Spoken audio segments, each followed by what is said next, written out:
Aquesta tarda ens trobarem aquí a la plaça La Vila representantes de les associacions de pares, dels sindicats d'ensenyament, del casal del mestre, així com mares afectades per aquesta manca de places, i davant de la plaça de l'Ajuntament farem una mica de música per reivindicar aquests jocs tan necessaris a la ciutat. Però avui el sol escalfa i m'assecarà el vestit. Oh, Susanna, no ploris més per mi, que la mama jo vinc ara amb un banjo i un violí. Vaig tenir un somni l'altra nit quan estava tot callat. Vaig somiar amb la Susanna que venia tot cantant. Oh, Susanna, no ploris més per mi. 1, 2, 3...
demanant la construcció d'escoles bressols socials.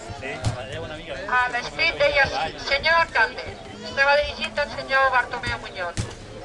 L'Assemblea de la Comunitat Educativa de Santa Coloma de Gramenet, constituïda a la nostra ciutat per coordinar les reivindicacions per la millora de l'educació pública a la nostra ciutat, us fer el lliurament de les signatures recollides dins de la campanya Escoles Bressols Socials.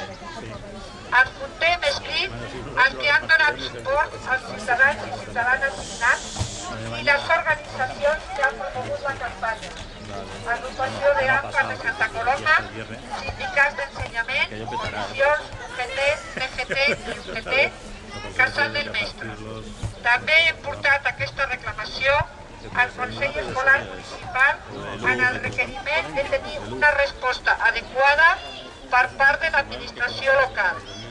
Reclamem la creació de les 492 places promeses i que aquesta creació signifiqui un increment real de l'oferta educativa a la ciutat. Volem la presentació d'una proposta de mapa escolar de l'etapa 03 abans de finalitzar l'any 2009 i el debat participatiu sobre aquest. Acelerar el compliment dels objectius de l'increment de l'oferta educativa.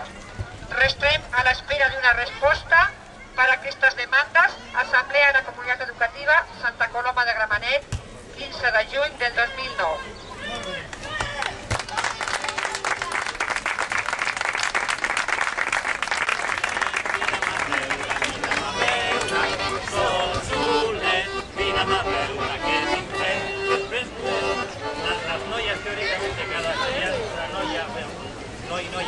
Bueno, pues las noyas teóricamente se podrían